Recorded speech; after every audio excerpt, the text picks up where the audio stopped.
गुरु जी की प्यारी प्यारी संगत जी को जय गुरु जी, शुक्राना गुरु जी, अनंतम अनंतम शुक्राना गुरुपा। गुरु जी के चरण कमलों में मेरा कोटि कोटि प्रणाम। संगत जी, आज मैं आप सबके साथ सुरेश अंकल जी का सत्संग शेयर करने वाला हूँ। आज जिस किसी को भी ये सत्संग मिलेगा उसके जीवन में खुशियाँ ही खुशियाँ होंगी। दुख पता नहीं कहाँ चले जाएगा, उनको समझ में भी नहीं आएगा कि कभी उनकी ऐसी कंडीशन भी थी कि जब उनके पास कुछ भी नहीं था। अंकल जी का ये सत्संग गुरु जी का दिव्य आशीर्वाद है। संगत जी, अंत तक ज़रूर सुनिएगा। पता नहीं कौन सा मूमेंट हमारी ज़िंदगी को बदल दे। गुरु जी के सत्संग हमारे लिए ब्लेसिंग्स होते हैं, उनका आशीर्वाद होता है। सत्संग के माध्यम से गुरु जी हमें हमारे प्रश्नों के उत्तर भी देते हैं, और जो भी अरदास हम गुरु जी महाराज से करते हैं सत्संग के माध्यम से, उसके लिए वे हमें ब्लेसिंग्स देते हैं, जिसके लिए गुरु जी महाराज का अनंतम अनंतम शुक्राना। संगत परिवार से निवेदन है कि अगर आपके प्रियजनों में कोई बहुत ज़्यादा प्रॉब्लम फेसेस कर रहा है तो उनके साथ सत्संग ज़रूर शेयर करा करिए, क्योंकि गुरु जी के सत्संग शेयर करना बहुत बड़ी सेवा होती है। और अगर आपका भी कोई ऐसा अनुभव है जिसे आप गुरु जी की संगत जी के साथ शेयर करना चाहते हैं, डिस्क्रिप्शन में मेल आईडी है, वहाँ पर आप अपना सत्संग भेज दीजिए। मैं गुरु जी के चैनल पे उसको बहुत अच्छे से शेयर करूँगा। चलिए आज के सत्संग को हम स्टार्ट करते हैं गुरु जी का मंत्र जाप करके। ओम नमः शिवाय, शिव जी सदा सहाय। ओम नमः शिवाय, गुरु जी सदा सहाय। संगत जी, अंकल जी सत्संग में कहते हैं जय गुरु जी, शुक्राना गुरु जी। गुरु जी के चरण कमलों का ध्यान करके मैं आप सभी के साथ ये सत्संग शेयर कर रहा हूँ। जय गुरु जी। संगत जी, संगत जी, जब हम बचपन से लेके उस अवस्था तक आते हैं जब हमारे हाथ में रिस्पॉन्सिबिलिटीज़ आने वाली होती है, तो हमारी बहुत सारी होप्स होती हैं। हमने बहुत अच्छी स्टडीज़ की हुई होती है। हम ऐसा इमेजिन करते कि हमारी किसी मल्टीनेशनल कंपनी में जॉब लगेगी और हम बहुत अच्छे से काम करेंगे। जो पेरेंट्स हैं हमारे, अब तक हमारे लिए बहुत कुछ करते आए थे, पूरी ज़िंदगी उन्होंने किया, तो हम उनको दुनिया की सारी खुशियाँ देंगे, सारे सुख देंगे जो उन्होंने हमसे एक्सपेक्ट किए हैं। संगत जी, ऐसे ही मेरी बहुत सारी ख्वाहिशें थी। जब मेरी पढ़ाई कंप्लीट हुई तो मैंने जॉब ढूंढना स्टार्ट किया इस होप के साथ कि मैंने बहुत मेहनत की है और लगातार मैं मेहनत करता आया हूँ, तो आज उसका मुझे फल मिलेगा। मेरी किसी अच्छी कंपनी में जॉब लगेगी, और जॉब लगने के बाद सबसे पहले मैं ये चाहता था कि मैं मेरे माँ बाप के लिए दुनिया की वो सारी चीज़ें करूं जो वो सपनों में देखते आए हैं, उनके सपने में सच कर दूं। ऐसी कोई खुशी ना हो जो मैं उनको ना दूं। बस अब पढ़ाई कंप्लीट हो चुकी थी जैसे कि, तो आंखों में सपने लिए निकल जाता था इंटरव्यूज़ देने के लिए। कई जगह पे मैंने रिज्यूम डाले पर कहीं से भी अच्छा रिस्पांस नहीं आ रहा था, लेकिन मुझे पूरा विश्वास था कि मेरी जॉब ज़रूर लग जाएगी। मैं एक बहुत अच्छा छात्र था। अपने स्कूल कॉलेजेस में मैंने हमेशा टॉप किया था, तो मेरा बिलीफ सिस्टम था कि जिसके अंदर काबिलियत होती है वो ज़रूर कामयाब होता है, और इस बिलीफ सिस्टम के साथ मैं आगे बढ़ रहा था। लेकिन 6 महीने बीत गए संगत जी, और मेरे हाथ में सक्सेस नहीं लगी। मुझे कोई नौकरी नहीं थी, और जो मेरे फ्रेंड्स थे और जो मेरे क्लासमेट्स थे वो बहुत एवरेज स्टूडेंट्स थे, लेकिन सबकी कहीं ना कहीं जॉब लग गई। किसी को अच्छी पोजीशन मिली, किसी को एवरेज पोजीशन मिली, लेकिन उनके हाथ में एक अच्छी जॉब थी, उनके सारे खर्चे मेंटेन हो रहे थे, वो अपनी लाइफस्टाइल स्टार्ट कर चुके हुए थे, और मैं अभी तक स्टक था। मुझे समझ में नहीं आ रहा था संगत जी कि मेरे साथ क्या हो रहा है। इतनी अच्छी क्वालिफ़िकेशन, सब कुछ अच्छा होने के बाद भी रिज्यूम डाल रहा था, इंटरव्यूज़ भी मेरे अच्छे हो रहे थे, पर पता नहीं क्यों मेरी जॉब नहीं लग रही थी, मुझे रिजेक्ट कर दिया जा रहा था। संगत जी, मैंने बहुत एनालाइज़ करने की कोशिश की कि मैं कहाँ गलती कर रहा हूँ, मेरे से क्या गलत हो रहा है, पर मुझे रीज़न समझ में नहीं आ रहा था। सब कुछ परफेक्ट था, लेकिन ये हो रहा था मेरे साथ। अनसक्सेसफुल होना, रिजेक्ट हो जाना, मतलब नाकामयाबी ही हाथ लग रही थी, और मुझे कुछ भी नहीं समझ में आ रहा था। मैं भगवान शिव का बहुत बड़ा भक्त हूँ, हमेशा मैं उनके मंदिर जाया करता था, वहाँ पे प्रार्थना करता था। तो मैं पहुँच गया मंदिर में और मैंने भगवान से सवाल जवाब करना स्टार्ट कर दिया कि क्यों मेरे साथ ऐसा हो रहा है, मैं ही क्यों, और इतनी मेहनत की है लाइफ टाइम, मतलब दिल लगा के पढ़ाई की, सब कुछ अच्छे से किया, पूरी मेहनत करके आज मैं इस मुकाम तक पहुंचा हूं और आज मेरे को जॉब नहीं मिल रही। भगवान जी, ये कैसी परीक्षा है। मतलब मेरे लिए जॉब करना एक बहुत बड़ी बात थी, क्योंकि जैसे कोई सोचता है ना कि मैं डॉक्टर बनूंगा, इंजीनियर बनूंगा, मैं ये बनूंगा, मैं वो बनूंगा। मेरा ड्रीम था कि मैं एक बहुत बड़ी कंपनी में जॉब करूं, मेरा एक अच्छा स्टेटस हो। तो वो मेरे लिए एक सपना है संगत जी। तो मैं उस तरीके से सोचता था और इसके लिए मैं भगवान के द्वार पे पहुंच गया उनसे सवाल जवाब करने। मैंने शिव जी से प्रार्थना की कि मेरी भी जॉब लगवा दीजिए, और अगर मैं कोई गलती कर रहा हूँ तो मुझे सही रास्ता दिखाइए, कोई तो संकेत दीजिए।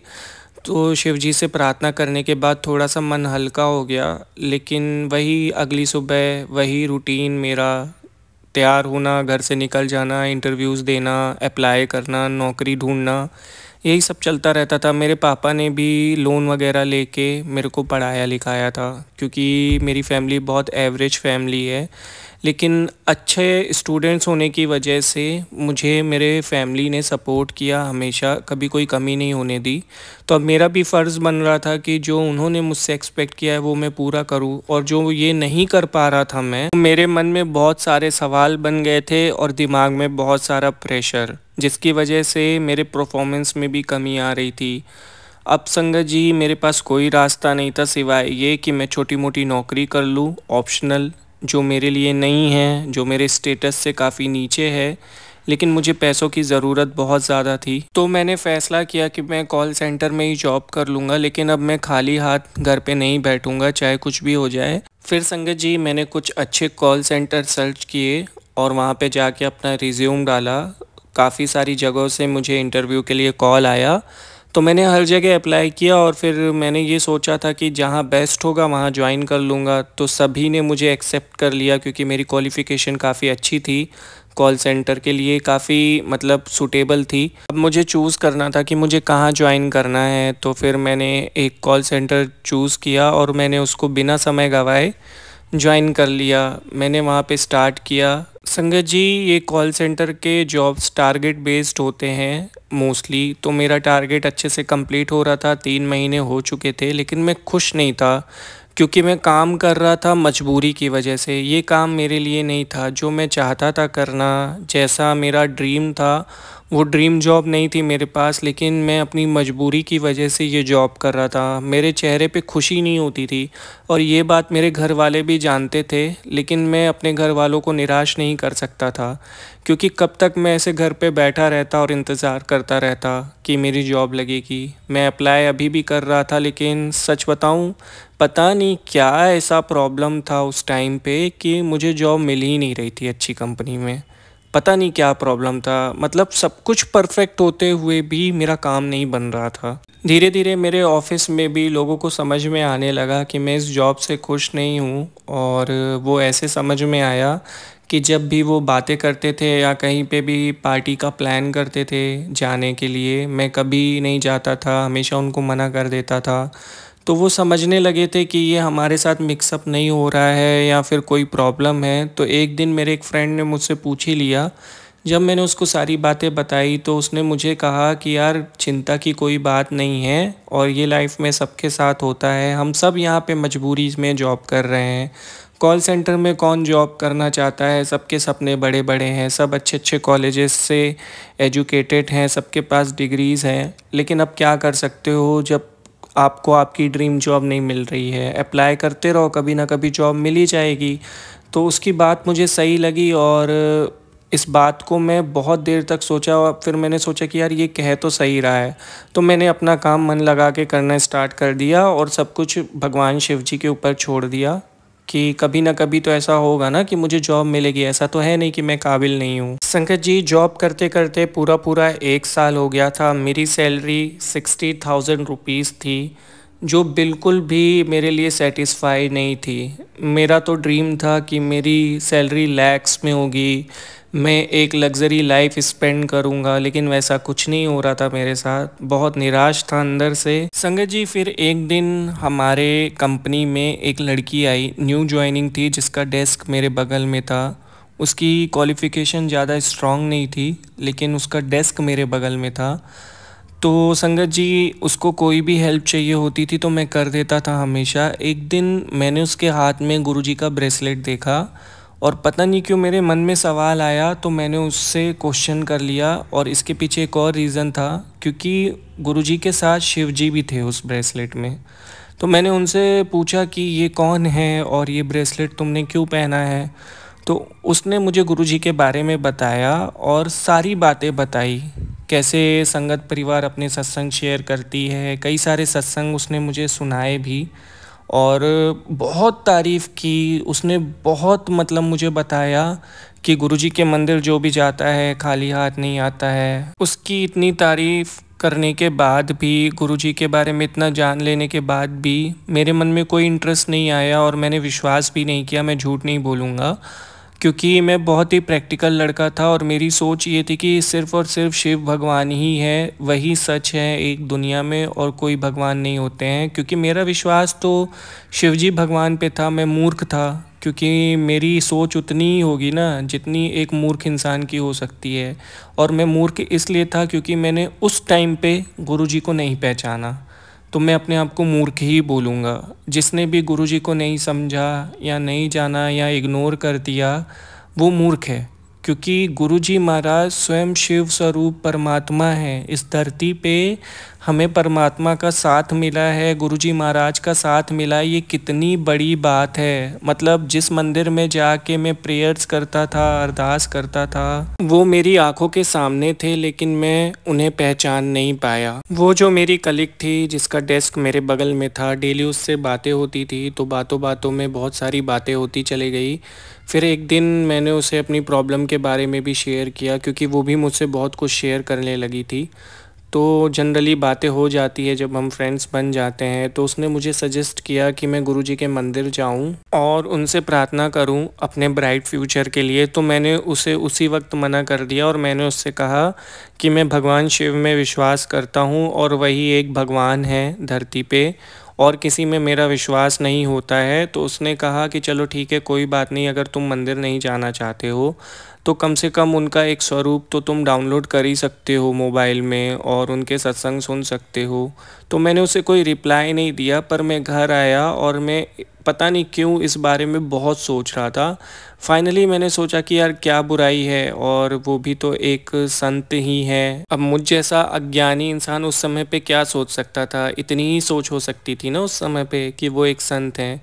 ऐसा तो मैं सोच नहीं पाया कि वो परमात्मा है, वो भगवान है, जिसके लिए मैं गुरुजी से दिल से माफ़ी मांगता हूँ और हमेशा माफ़ी मांगता आया हूँ अपनी इस गलती के लिए। फिर संगत जी हुआ यूँ कि मैंने उनका स्वरूप डाउनलोड कर लिया। मैं उन्हें देखता रहा थोड़ी देर के लिए, मेरी नज़रें नहीं हट रही थी। उस दिन पता नहीं क्या हुआ था, एक अलग ही दिन था। एक्सप्लेन नहीं कर सकता हूँ वो फीलिंग, अजीब सी फीलिंग थी, जैसे कोई जुड़ाव हो रहा था, कोई चीज़ मुझे खींच रही थी। वो जो मेरी कलीग थी उससे बातें होती रही। एक दिन उसने मुझसे फिर से कहा कि मैं बड़े मंदिर जाने वाली हूँ, क्या तुम मेरे साथ चलोगे। तो मैंने उस दिन हाँ बोल दिया। पता नहीं क्यों बोल दिया, बट बोल दिया। और ये सोच के बोल दिया कि बड़े मंदिर जाने में बुराई ही क्या है, वो भी तो एक पवित्र स्थल ही है। और मैं उसके साथ चला गया। हालांकि मैं एक ऐसा इंसान ज़रूर था कि मैं शिव जी के अलावा किसी में विश्वास नहीं मानता था, लेकिन मैं किसी भी गुरु का या किसी भी टेम्पल का कभी कोई अपमान नहीं करता था। मतलब लोगों की श्रद्धा अलग अलग भगवानों में होती है, अलग अलग मंदिरों में होती है, तो मैं उनकी रिस्पेक्ट करता हूँ, पहले भी करता था, आज भी करता हूँ। लेकिन उस टाइम मेरा बिलीव नहीं था। ये मेरी गलती थी बहुत बड़ी, जो मुझे नहीं करनी चाहिए थी। गुरुजी से उसके लिए बहुत सारी माफ़ियाँ, सॉरी। और फिर मैं पहले दिन बड़े मंदिर गया तो मुझे वहाँ पे काफ़ी अच्छा लग रहा था। वहाँ का माहौल काफ़ी अच्छा था। वहाँ पे एक बहुत अच्छी धुन बज रही थी, जो मतलब एक अलग ही वाइब्रेशन क्रिएट कर रही थी। बहुत अच्छा लग रहा था मुझे वहाँ पे। मतलब वहाँ पे मैं इस वजह से तो गया नहीं था कोई लालच लेके कि वहाँ पे जाके मुझे कुछ मिलेगा या मैं कुछ मांगूंगा। मैं तो बस अपनी फ्रेंड के साथ चले गया था जो कि मेरे साथ काम करती थी। ये सोच के चला गया कि इतनी बार उसने मुझे बोला है तो एक बार जाने में क्या ही है। वहाँ मैंने लंगर प्रसाद भी खाया, चाय प्रसाद भी ली। काफ़ी अच्छी फीलिंग थी वो दिन, आज भी मुझे याद है। जब मैं वो दिन याद करता हूँ तो मुझे लगता है कि काश मैंने वो टाइम नहीं बर्बाद किया होता और मैं उसके एक बार कहने पे ही चले जाता। मुझे जॉब करते हुए 6 महीने और बीत चुके थे। अब ये 1.5 साल हो चुका था। सैलरी में कोई बड़े चेंजेस थे नहीं, घर के खर्चे भी थे, साथ में लोन की किस्तें भी थी। लाइफ बहुत न्यूट्रल चल रही थी, कुछ अच्छा नहीं हो रहा था। मैंने शिव जी से प्रार्थना की कि कुछ तो करिए मेरे लिए, आपका भक्त रोज़ आपके द्वार पे आता है और खाली हाथ चला जाता है। लेकिन भगवान की महिमा को समझना इतना आसान नहीं है। उनके अपने तरीके होते हैं देने के, और उनका अपना एक टाइम होता है जब वो हमें कुछ देते हैं। भगवान अपने अकॉर्डिंगली करते हैं। वो तब हमें कोई चीज़ देते हैं जब हम उसे संभाल सकते हैं या जब हम उसके लायक होते हैं। जब सही टाइम आता है तो सच्चे भक्तों को वो ज़रूर मिलता है जो वो दिल से चाहते हैं। फिर एक दिन घर पे मैं गुरुजी के स्वरूप को देख रहा था अपने फ़ोन में। जब मैंने अपनी गैलरी ओपन की, मैंने उनका स्वरूप डाउनलोड किया था ना, तो वो मेरे सामने आया और थोड़ी देर के लिए मुझे ऐसा फील हुआ कि गुरुजी का स्वरूप भगवान शिव में बदल गया है। कुछ सेकंड्स की बात थी, पर उस टाइम पे ऐसा लग रहा था कि जैसे ये एक वहम है, लेकिन वो सच में हुआ था संगत जी। थोड़ी देर के लिए गुरुजी का स्वरूप शिव जी में बदल गया था और उस रात मैं पूरी रात बेचैन रहा। पूरी रात मुझे नींद नहीं आई, मतलब मैं सो नहीं पाया। उस टॉपिक के बारे में मैं सोचता रहा कि क्या ये सच में हुआ था, क्या गुरुजी की तस्वीर सच में शिव रूप में बदल गई थी। यकीन नहीं हो रहा था, लेकिन ये मेरे लिए एक मैजिकल थिंग थी जो मेरे साथ हुई थी। ऐसा मेरे साथ कभी ज़िंदगी में कुछ हुआ नहीं था। मुझे कुछ समझ में नहीं आ रहा था। सुबह जब मैं ऑफिस पहुंचा तो मुझे मेरी कलीग ने बताया था गुरुजी के बारे में। तो ये बात मैंने उसे जब बताई तो उसने मुझे बताया कि गुरुजी ही शिव स्वरूप हैं, वो शिव का ही एक रूप हैं। मुझे विश्वास नहीं हुआ और मैं उस समय हंसने लगा कि शिव जी धरती पे कैसे आ सकते हैं, ये तो इम्पॉसिबल है। लेकिन उस टाइम मुझे ये बात नहीं समझ में आ रही थी। गुरुजी ने मुझे शिव स्वरूप में दर्शन दिए थे और ये बहुत कम लोगों के साथ होता है, लकीएस्ट पर्सन के साथ होता है। पता नहीं मैंने कितने सत्संग सुने हैं आज तक जिनमें गुरुजी ने शिव स्वरूप में लोगों को बड़ी मुश्किल से दर्शन दिए हैं। और उस समय तो मैं गुरुजी में मानता भी नहीं था, लेकिन मुझे दर्शन मिले थे जिसकी आज मुझे बहुत खुशी है। उस टाइम पे नहीं हुई थी क्योंकि विश्वास नहीं था, लेकिन जब मैं उनसे जुड़ गया था, जब मैं उनके संगत परिवार का हिस्सा बना, तो मैंने करोड़ों बार शुक्राने किए हैं और आगे भी करता रहूँगा कि गुरुजी महाराज ने मुझे इतनी बड़ी ब्लेसिंग दी, खुद साक्षात दर्शन दिए मुझे। इसके लिए गुरुजी महाराज का अनंतम अनंतम शुक्राना। तो संगत जी, जैसा कि मैंने बताया, उस समय तो मैंने उसकी बात नहीं मानी। फिर 2-3 दिन के बाद फिर से मैं मंदिर गया। मंडे का दिन था। घर आया तो सपने में गुरुजी आए और फिर से उन्होंने मुझे शिव रूप में दर्शन दिया। उनका फेस शिव रूप में कन्वर्टेड हो गया और उन्होंने मुझसे कहा कि जो तू मुझसे रोज़ मांगता है मैं उससे तुझे कहीं ज़्यादा दूंगा, तू टेंशन न ले, मैंने तेरे लिए बहुत कुछ सोच रखा है। और ये ड्रीम सिर्फ और सिर्फ 1 मिनट के अंदर ख़त्म हो गया। मतलब आप समझो कि थोड़ा सा ही वो पल था जब मुझे ऐसा फील हुआ। उस समय मुझे पूरी नींद भी नहीं थी। ऐसा लग रहा था जैसे मेरी आंखें खुली हुई हैं। मैं सो भी रहा था, जाग भी रहा था, और वो मोमेंट बहुत ख़ास था। गुरुजी महाराज ने मुझे स्वयं आके दर्शन दिए थे। वो संकेत भी समझना उस समय मेरे बस में नहीं था कि मैं उसको समझ सकूं। इतनी ताकत नहीं थी मेरे अंदर, क्योंकि कहते हैं ना, जब तक आप गुरुजी की संगत बन नहीं जाते हो तब तक आपको उनके इशारे नहीं समझ में आते, उनके संकेत नहीं समझ में आते। मेरी हमेशा से ही आदत थी, जैसे कि मैंने शुरू में बताया, कि कोई भी बात होती थी तो मैं शिव जी के सामने जाके बोलता था, उनसे प्रार्थना करता था, क्वेश्चन आंसर करता था। तो इस बार मेरे मन में बहुत सारी बेचैनियाँ थी। ये सब बातें मेरे लिए नॉर्मल नहीं थी। मुझे अंदर से अच्छा भी फील हो रहा था, लेकिन बेचैनी भी थी काफ़ी, क्योंकि मैं उलझ गया था। एक तरफ मैं विश्वास नहीं कर पा रहा था, पर ऐसी चीज़ें कंटिन्यू मेरे साथ होती रहीं। कुछ ना कुछ ऐसे साइंस गुरुजी के मुझे मिलते रहे जिससे मुझे ये लग रहा था कि मतलब मेरे साथ क्या ही हो रहा है। उस समय मेरे साथ चमत्कार हो रहे थे, लेकिन तब नहीं समझ पा रहा था। तो मैंने शिव जी से ही पूछा कि शिव जी, ये क्या हो रहा है मेरे साथ, कोई तो संकेत दीजिए। क्या मुझे गुरुजी के संगत में शामिल होना चाहिए? क्या मुझे उनके सत्संग सुनने चाहिए? क्या मुझे उनके दरबार में जाना चाहिए फिर से? तो मैंने बोला था वहाँ पे कि कोई संकेत दीजिए। जैसे ही ये क्वेश्चन मेरे मन में हुआ और पीछे से किसी ने ऊपर से घंटी बजाई, मैं समझ गया कि शिव जी चाहते हैं कि मैं उनके दरबार में जाऊं, उनकी संगत परिवार का हिस्सा बनूं। उस दिन के बाद मैंने गुरुजी के सत्संग सुनना स्टार्ट कर दिया, उनमें बिलीव करना स्टार्ट किया। धीरे धीरे उनके पोस्ट आने लगे मेरे पास।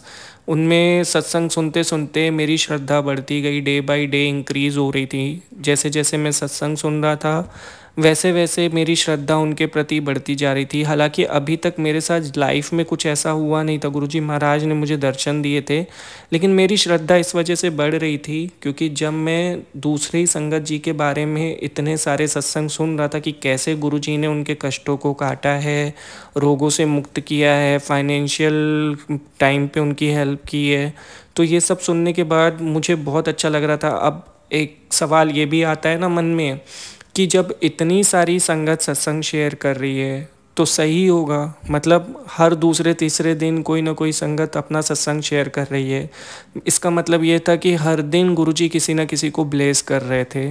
तो ये मेरे बात मन में बैठ गई। और मैंने पहले भी कहा था कि मैं एक प्रैक्टिकल सोच वाला इंसान हूँ। जब कोई चीज़ मेरे सामने बार बार आ रही थी तो उसमें मुझे विश्वास होना ही था। जब मुझे विश्वास होने लगा, मैं गुरुजी की संगत बन गया।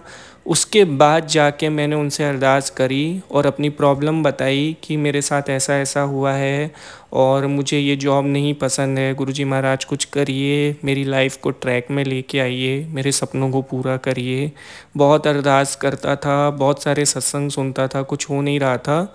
फाइनली एक दिन वो मोड़ आया मेरी ज़िंदगी में जब गुरुजी महाराज मुझे ब्लेस करने वाले थे। एक दिन मैं सत्संग सुन रहा था, उसी दिन मैंने गुरुजी महाराज से कहा था कि मैं बहुत थक चुका हूँ ये जॉब करते करते और आपको अब मेरी मदद करनी ही होगी। आप मुझे प्लीज़ कोई रास्ता दिखाइए या मेरे लिए कुछ ऐसा करिए कि मैं बेटर लाइफ स्पेंड कर सकूं, मुझे कोई अपॉर्चुनिटी मिल जाए, मेरी ड्रीम जॉब मुझे मिल जाए।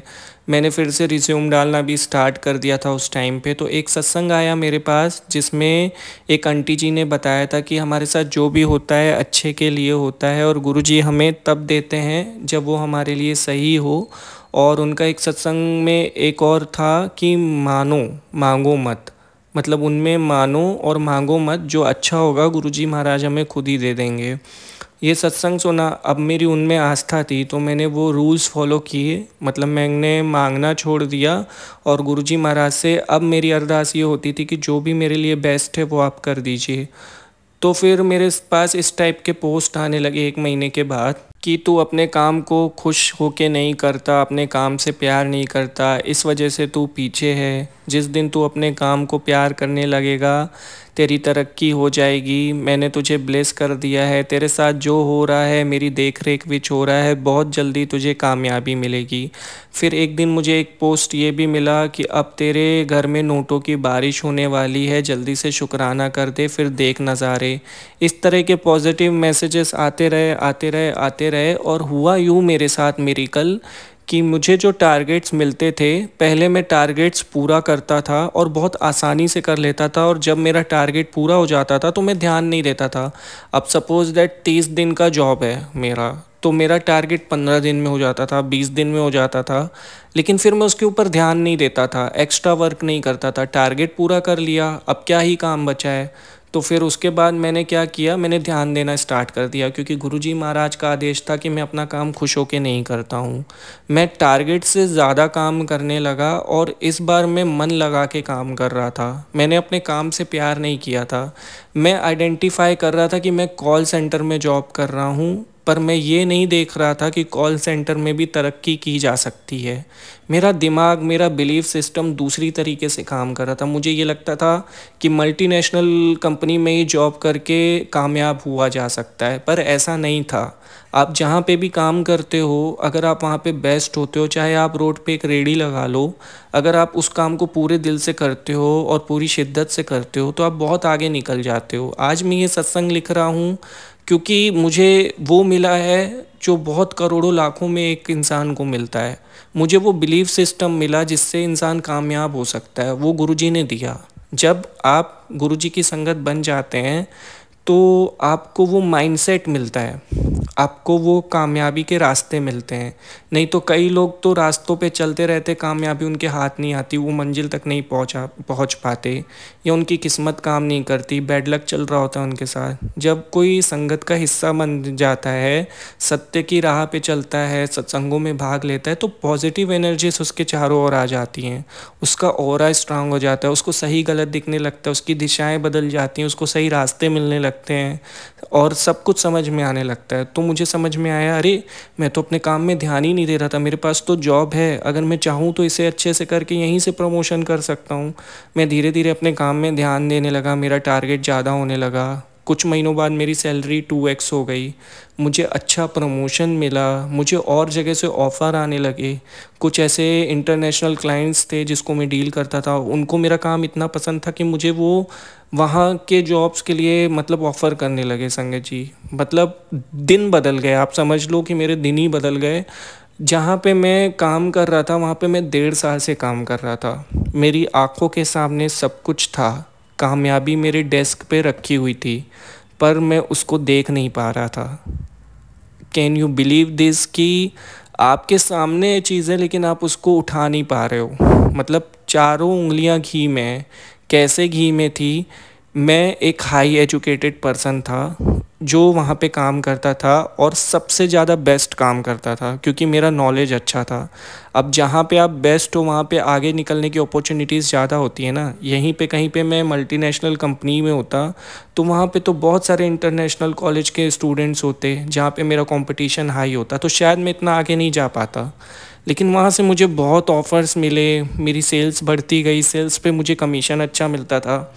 मेरी सैलरी 60,000 रुपये थी लेकिन मैं महीने के 5-5 लाख रुपए कमा ले रहा था, सिर्फ़ और सिर्फ अपनी कमीशंस अर्न करके। और ये मैं ओपनली इसलिए बता रहा हूँ क्योंकि मैं चाहता हूँ कि लोगों को ये पता चले कि वो भी ज़िंदगी में बहुत कुछ कर सकते हैं। कई बार सफलताएं हमारे सामने होती हैं, हम उनको देख नहीं पाते, समझ नहीं पाते। गुरुजी महाराज ने मुझे सही डायरेक्शन दिया, मुझे सिग्नल्स दिए कि मुझे क्या करना चाहिए, क्या नहीं करना चाहिए। आखिर उनकी शक्तियाँ ही मेरे साथ थी, उनका आशीर्वाद था, तभी तो मैं कामयाब हो पाया ना। नहीं तो मैं तो 1.5 साल से काम कर रहा था, उसी जगह पे काम कर रहा था, लेकिन मैं अनसक्सेसफुल था। अब मैं आपको एक और एग्ज़ाम्पल देना चाहता हूँ क्योंकि आज के टाइम पे मैंने बहुत सोशल मीडिया में देखा है ऐसा कि मिरेकल्स हो रहे हैं लोगों के साथ। डॉली चाय वाला जैसे वो पता नहीं कहाँ से कहाँ तक पहुँच गया। अब वो गुरुजी की संगत है या नहीं मुझे ये नहीं पता, लेकिन मैं आपको ये इसलिए एग्ज़ाम्पल दे रहा हूँ कि वो अपने काम से बहुत प्यार करता था। जब मैंने उसके वीडियोस देखे तो मैंने देखा कि मैंने बहुत सारी जगह पे खड़े होकर चाय पी है, रेड़ी में, रोड के किनारे, लेकिन जिस तरीके से वो काम करता था ऐसा लगता था कि उसको इस काम में भी बहुत मज़ा आ रहा है, बहुत अच्छा लग रहा है। वो अपने काम को एंजॉय करके करता था, वो अपने आप काम को काम नहीं समझता था। वो ये सोचता था कि अरे मुझे तो यही करना है। और आज देखिए वो कौन सी पोजीशन पे है, जहाँ पे हम सोचते हैं कि मुझे ये जॉब मिल जाए, वो जॉब मिल जाए, आज उसकी फ्रेंचाइजीज़ चल रही हैं। मोरल ऑफ़ द स्टोरी ये थी, डॉली चाय वाले का नाम इसलिए लिया मैंने, गुरुजी महाराज ने भी मुझे कुछ ऐसे ही संकेत दिए कि तू अपने काम से प्यार कर, तू अपने काम की रिस्पेक्ट कर, जो तुझे मिला है उसकी इज़्ज़त कर। काफ़ी लोगों के पास उतना भी नहीं होता है, कई सारे लोगों के पास जॉब नहीं होती है, अच्छी एजुकेशन नहीं होती है। कई सारे लोग ऐसे भी होते हैं जो पढ़ना चाहते हैं, जिनका माइंड अच्छा होता है, लेकिन उनको अच्छी एजुकेशन नहीं मिलती, शायद उनकी किस्मत में नहीं होती, या शायद गुरुजी महाराज के उनके लिए अलग कुछ सोच होगी, उनके लिए कुछ अलग फ़ैसले होंगे, या उनके कुछ अलग कर्म होंगे। ऐसे जो कुछ भी है मैं किसी को डिफ़ाइन नहीं करना चाह रहा हूँ, लेकिन मैं अपने सत्संग के माध्यम से एक चीज़ शेयर करना चाह रहा हूँ आज कि ये बहुत बड़ा एक संकेत था मेरे लिए लाइफ में कि अपने काम से मुझे प्यार करना चाहिए। और ये डायरेक्शन मुझे गुरुजी महाराज से मिला, जिसके लिए उनका अनंतम अनंतम कोटि कोटि शुक्राना, लख लख बार शुक्राना। गुरुजी महाराज ने मेरे लिए क्या क्या नहीं किया, उन्होंने मेरी सोच को बदला, उन्होंने मुझे एक अच्छी संगत परिवार का हिस्सा बनाया। वैसे तो हमारी फैमिली 3 लोगों की है, मैं, मम्मी, पापा, 3 लोग, लेकिन मैं 3 लोग नहीं गिनता हूँ आजकल। मुझे लगता है कि मेरी फैमिली बहुत बड़ी है। आप सबका साथ है, आप सबके सत्संग सुन रहा हूँ, गुरुजी महाराज का रोज़ आशीर्वाद मिल रहा है, एक परम पिता हैं हमारे गुरुजी महाराज। कैसे मेरी फैमिली 3 लोग की हो सकती है? मेरी फैमिली तो करोड़ों लोगों से बनी हुई है। तो संगत जी मतलब लाइफ चेंज हो गई पूरी तरीके से। कामयाबी हाथ में थी, जिन फ्रेंड्स से मैं मिलता था, जिनके अच्छे जॉब थे, आज मैं उनसे ज़्यादा कमा रहा हूँ। मैंने अपने माँ बाप को ड्रीम होम लेके दिया, अच्छी गाड़ी ली, अच्छा लाइफस्टाइल दे रहा हूँ, अंदर से खुश रहने लगा हूँ काफ़ी। अब पता है अब क्या लगता है कि यार अब कुछ चाहिए ही नहीं, क्योंकि गुरुजी महाराज की संगत जी का एक बार जब आप हिस्सा बन जाते हैं, उनके सत्संग सुनने लगते हैं, मंत्र जाप करने लगते हैं, तो आप स्पिरिचुअल वे में सोचने लगते हैं। अब मुझे सब कुछ बेकार लगता है। मुझे लगता है मैं बस दिन भर भक्ति करता रहूं, भजन संध्या सुनता रहूं, सत्संग में भाग लेता रहूं। हालांकि इतना टाइम नहीं निकाल पाता हूं, पर जितना हो पाता है गुरुजी महाराज करवाते हैं मुझसे। लेकिन अब मुझे लगता है कि यार ये सब दुनिया सब ऐसे ही है, मतलब कुछ शौक नहीं रह गया है, कोई हॉबी नहीं रह गई है। अब बस मन लगता है कि मैं सत्संग ही सुनता रहूं। ऐसा मतलब मेरा विश्वास जागा ना, पहले तो था ही नहीं, लेकिन आज की डेट में मेरी दुनिया उनसे स्टार्ट होती है। और चाहता हूँ कि जब मेरी दुनिया ख़त्म हो तो उनके चरण कमलों में हो। गुरुजी महाराज हर वक्त हमें ब्लेस कर रहे हैं, आशीर्वाद दे रहे हैं। मेरा आपसे ये कहना है कि जितना आप कर सको, जितना कर सको भक्ति कर लो। अमृत बरस रहा है, पात्र आपके पास है, आपको खड़े होके उसको समेटना है और अपने लिए जुटाना है। भक्ति करनी है, उससे आपकी झोली में वो अमृत गिरेगा। मतलब भगवान तो आपके आंखों के सामने है, आपको दे रहे हैं, आपको लेने आना चाहिए। कैसे लेने आना चाहिए? अपने विश्वास को पक्का करके। मैंने कुछ गलतियां की थी, आपको जैसा कि मैंने बताया मैं विश्वास नहीं कर पा रहा था, वो गलतियां आप मत करिएगा। हो सकता है यहाँ पे कुछ नई संगत जी के पास ये सत्संग आएगा, वो भी मेरी तरह किसी डाउट में होंगे, उनके भी दिमाग में बहुत सारे क्वेश्चंस होंगे। तो मैं आप सबसे ये कहता हूँ कि बिल्कुल डाउट मत करिए। सीखने के लिए और समझने के लिए किसी और का एक्सपीरियंस भी वर्क करता है। ज़रूरी नहीं है कि आप एक्सपीरियंस करो, और ज़रूरी नहीं है कि वो चीज़ें सेम टू सेम आपके साथ हो जो मेरे साथ हुई हैं। हर किसी के साथ अलग अलग इंसिडेंट्स होते हैं। मेरे को गुरुजी ने किस तरीके से दर्शन दिए, आपको हो सकता है किसी और वे में मिल जाएं। लेकिन मैं तो आपसे कहूँगा कि आप इसी वक्त, अगर यहाँ तक आपने मेरा सत्संग सुना है, अभी अंकल जी से मैं सीधा मैंने अंकल जी को मैसेज किया था कि जो भी संगत तक ये सत्संग जाएगा, प्लीज़ आप उनसे ये भी बोलिएगा कि अगर आपने अभी तक सत्संग सुना है तो आज ही आप अपने मन से मतलब ये निकाल दीजिए कोई भी डाउट हो तो, और आज आप शुक्राना करके एक नई लाइफ स्टार्ट करिए गुरुजी महाराज की देख रेख में, और उनको अपना समर्पण कर दीजिए। फिर देखिए आपकी लाइफ में कैसे मैजिक थिंग्स होना स्टार्ट होती हैं।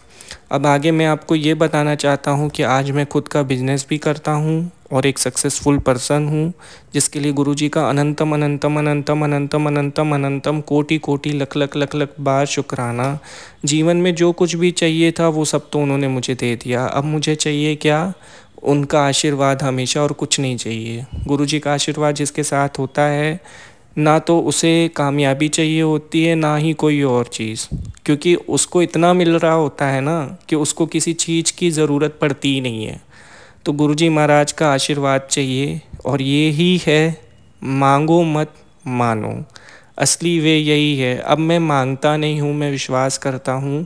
आज मैं गुरुजी महाराज को दी हुई हर चीज़ के लिए शुक्राना करता हूँ, और जो नहीं दिया उसके लिए भी शुक्राना करता हूँ।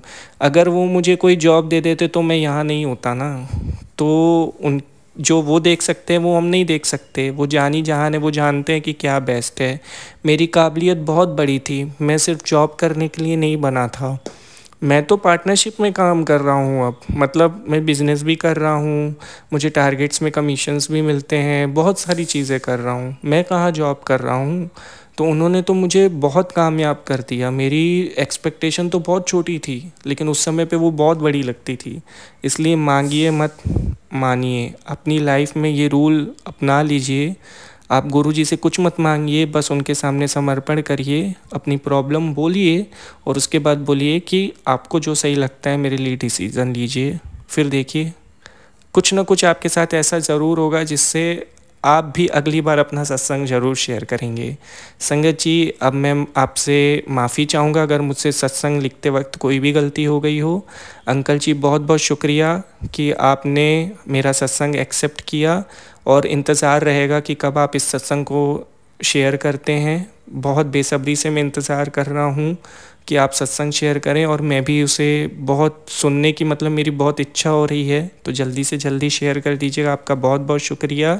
और संगत जी माफ़ी अगर कोई गलती हो गई हो। जय गुरु जी, शुक्राना गुरु जी।